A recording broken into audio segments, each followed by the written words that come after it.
But this kid's going to play in a ton of them, and he's going to play and win a ton of them. But getting to 8, Jim, oh my God. Because if it's 7, Brady beats you head-to-head. It's the hardest game to get to, and it's just amazing to think that Tom had 3 by the age of 27, and then didn't have a single Super Bowl win between ages 28 to 36, 0. And now here he is at age from 37 to now at 43. This will be his 4th since the age of 37. He's just figured out how to continue to play at an incredibly high level in his work ethic, commitment to his sport and craft, and just people don't realize the 5 a.m. studying sessions on Monday to get his team to have a great scheme, you know, this year, and learning all new players and offenses. Again, the Verizon post-game show with JB, Phil, Nate Boomer, and Coach Cowher. Their highlights, their analysis of the game. And we're going to present the Lombardi Trophy. That's all coming up. Plus the naming of the Super Bowl 55 MVP coming up on the Verizon post-game show.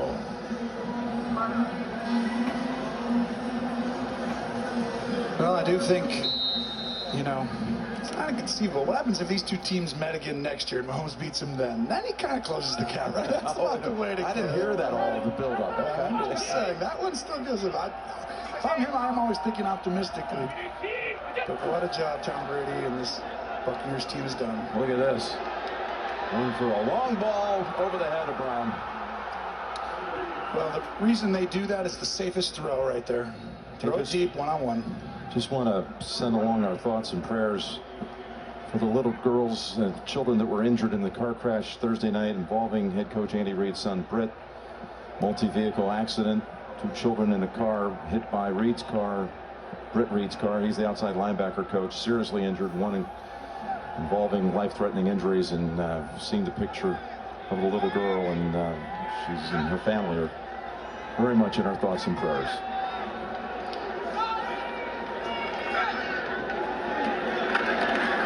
Opinion the punt, 3:35 to go.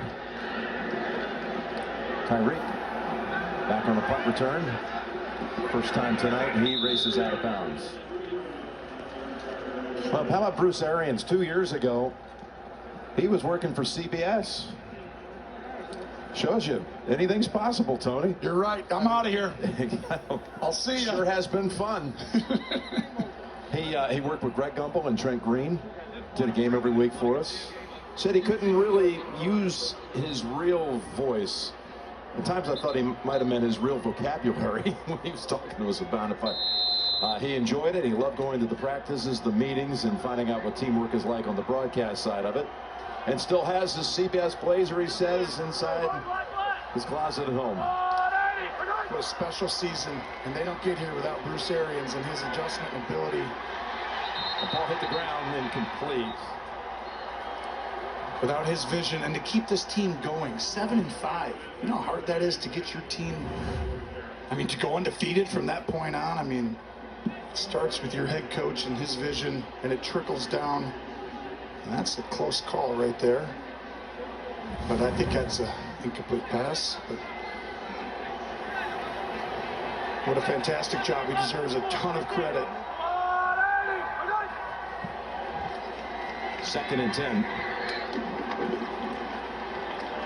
He'll able to grab it. He'll be about 2 yards short.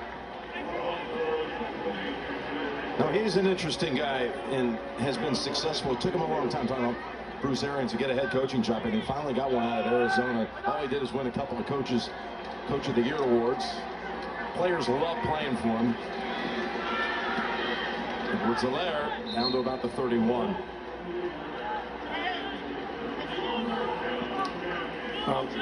You know, one thing's like, well, if Kansas City was healthy, I mean, you have a lot of issues.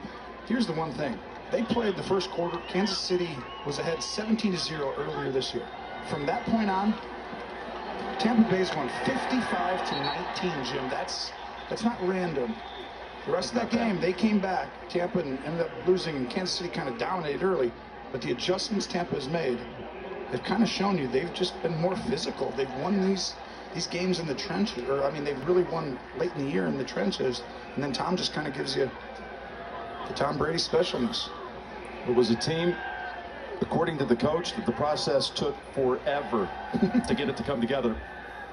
After the no OTAs, they lost O.J. Howard, their tight end, who Brady was really high on right before the start of the season. Evans was injured early. Godwin had missed time during the season. Miller was injured.